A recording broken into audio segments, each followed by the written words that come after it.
নমস্কার। আমি ওয়েস্ট বেঙ্গল থেকে এসেছি। আমার কনিষ্ঠ পুত্র অর্চিষ্মান পুরকাইত, ওর এখন বয়স 8 বছর। ও বয়স যখন 3 বছর তখন আমরা দেখি ওর কপালের উপরে একটা ছোট্ট ফুলে ওঠে। তা ওই ফুলে ওঠাকে কেন্দ্র করে আমি আমার কলকাতায় 4 থেকে 5 জন চাইল্ড স্পেশালিস্ট ডক্টরকে দেখিয়েছি, কিন্তু ওনারা কোনো সাজেশান দিতে পারেনি। বলেছিল ওটা কোনো ব্যাপার নয়, কিছু হবে না, চিন্তার কোনো কারণ নেই। কিন্তু আমি তো বাবা, আমার তো চিন্তা আছে। ওটা ক্রমশ, ওই ফোলাভাবটা ক্রমশ বড় হতে থাকছে। তখন আমি ভেলোরের একটা হসপিটালে আসি ওকে নিয়ে। ওখানে বিভিন্ন ডাক্তার দেখেন এবং চিকিৎসা করেন, কিন্তু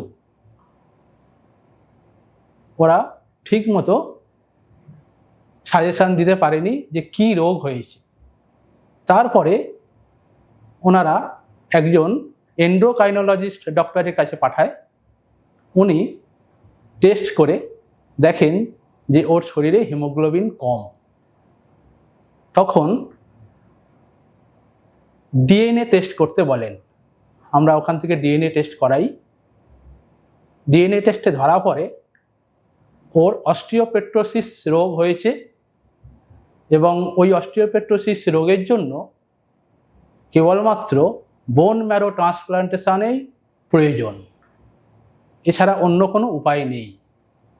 তখন ওই ডাক্তারবাবু একজন হেমাটোলজিস্টের কাছে রেফার করেন। আমরা সেই হেমাটোলজিস্টের কাছে যাই। গিয়ে উনি ওনার সাধ্যমতো চেষ্টা করেন, বিভিন্ন রকম টেস্ট, এমনকি বোন ম্যারো টেস্ট, এইজেলে টেস্ট করেন। ওর এইজেলে টেস্টে হাফ ম্যাচ। ওর এক দাদা আছে এবং একটা দিদি আছে, তাদের সঙ্গে হাফ ম্যাচ হয়। আমার সঙ্গে হাফ ম্যাচ, ওর মায়ের সঙ্গেও হাফ ম্যাচ। ওরা ওই হাফ ম্যাচটাকে বোন ম্যারো ট্রান্সপ্লান্ট করতে খুব একটা রাজি নয়। ওরা ফুল ম্যাচে বিশ্বাসী করে। সেই জন্য ওরা একটু গড়িমসি করছে যে ফুল ম্যাচ না হলে ঠিক মতো ওরা করছে না। তখন ওরা কিছু মেডিসিন দিল। মেডিসিন প্রায় 1 বছর চলল, কিন্তু সেই মেডিসিনের তো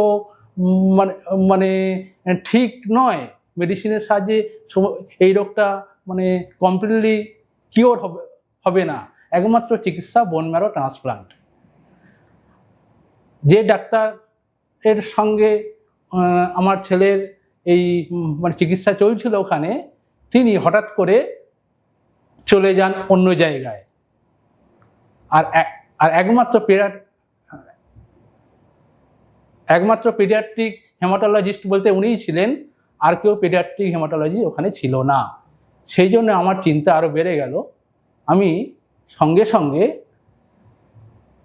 ব্যাঙ্গালোরের নারায়ণা হৃদয়ওয়ালা হসপিটালে আমি আসি, এবং এখানে ডক্টর সুনীল ভাট, এই পেডিয়াট্রিক হেমাটোলজি অ্যান্ড অনকোলজিস্ট, ওনার সঙ্গে যোগাযোগ করি।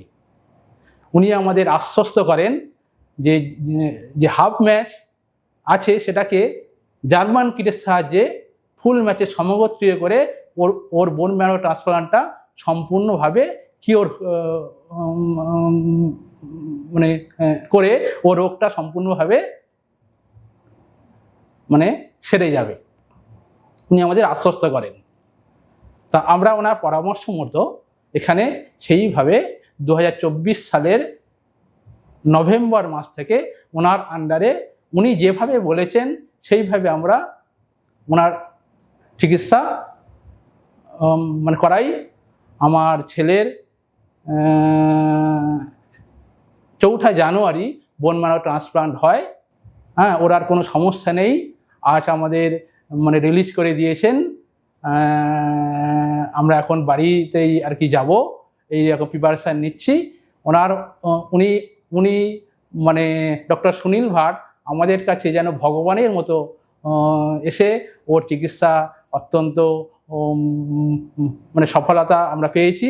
হ্যাঁ, সেই জন্য উনি আমাদের কাছে ভগবানের তুল্য। হ্যাঁ, ওনার তুলনায় হয় না। আর এখানে যে ম্যানেজমেন্ট, হ্যাঁ, এই হসপিটালের যে ম্যানেজমেন্ট এবং যারা নার্স আছে বা ডে কেয়ার ডক্টর আছে, তারা আমাদেরকে খুব মানে ভালোভাবে এবং সুন্দরভাবে সহযোগিতা করেছেন। আমরা বুঝতেই পারিনি যে এখানে মানে কোনো অসুবিধা আমরা ফিল করতেই পারিনি। হ্যাঁ, সেই জন্যে আমি বলবো যে যাদের এরকম সমস্যা আছে, বিশেষ করে এর যে রোগটা হয়েছিল সেটা হলো মানে অস্টিওপেট্রোসিস উইথ অ্যাপ্লাস্টিক অ্যানিমিয়া। হ্যাঁ, সেই মানে এই রকম যদি কারোর কোনো পেশেন্টের হয় রোগ, এখানে আসলে তারা সফলতা পাবে। আমি আশা করি ওই ডাক্তারের সঙ্গে যোগাযোগ করলে আপনারা যারা আসবেন বলে ঠিক করছেন বা বিভিন্ন জায়গায় ঘুরছেন, আমি বলবো এখানে আসুন। এখানে আসলে আপনারা সফলতা পাবেন আমার ছেলের মতোই। নমস্কার। दोस्तों, मेरा नाम डॉक्टर सुनील भट्ट है। मैं नारायण हेल्थ बैंगलोर से हूँ। मैं यहाँ पे बच्चों के बोन में ट्रांसफर विभाग का हेड डिपार्टमेंट हूँ। मेरे को बहुत खुशी हो रही है आज अर्जुस्मान के बारे में बात करने के लिए आप सब लोगों के साथ। अर्जुस्मान 8 साल का बच्चा है, लेकिन एक बहुत ही एक रेयर जेनेटिक डिजीज़ से ग्रस्त था, जिसको हम बोलते हैं ऑस्टियोपेट्रोसिस।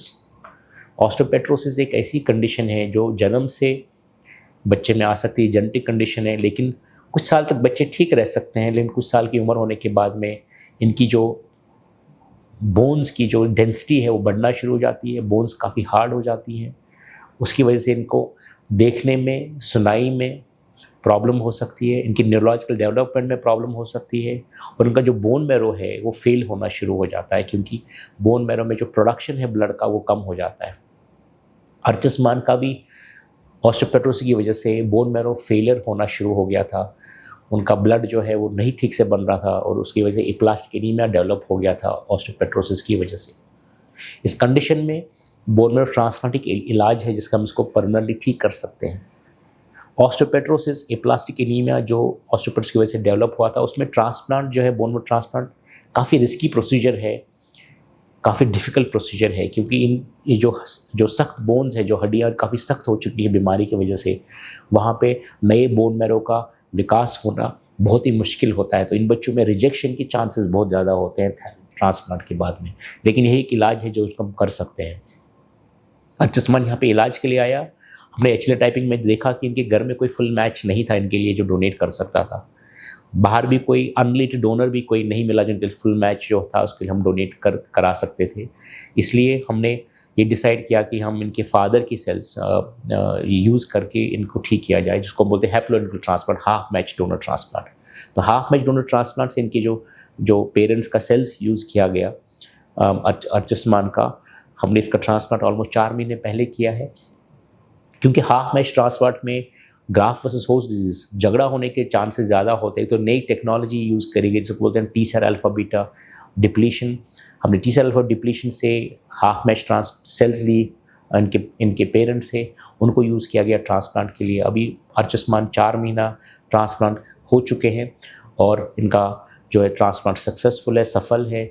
बोन मैरो फिर से काम करना शुरू हुआ है, ब्लड की कोई आवश्यकता नहीं है, प्लेटलेट काउंट नॉर्मल है, वाइट सेल काउंट नॉर्मल है। और अर्जुस्मान अपने अब घर जा रहा है, वेस्ट बंगाल से है। अर्जुस्मान अपने घर जाके कुछ महीनों में अपना स्कूल शुरू करेगा और बाकी बच्चों की तरह जो है जीवन व्यतीत करेगा। बहुत ही संतुष्टि हो रही है। काफ़ी कॉम्प्लेक्स केस है, काफ़ी डिफ़िकल्ट केस है, लेकिन भगवान के आशीर्वाद के साथ में, फैमिली की मेहनत के साथ और हमारे टीम की मेहनत के साथ बच्चा हमेशा के लिए ठीक हो गया है और अपने नए बच्चों की और नॉर्मल बच्चों की तरह अपना जो है जीवन व्यतीत कर सकता है। मैं अर्जुस्मान की और उसके परिवार को शुभकामनाएं देता हूं और इसके उज्जवल भविष्य के लिए प्रार्थना करता हूं। बहुत बहुत धन्यवाद।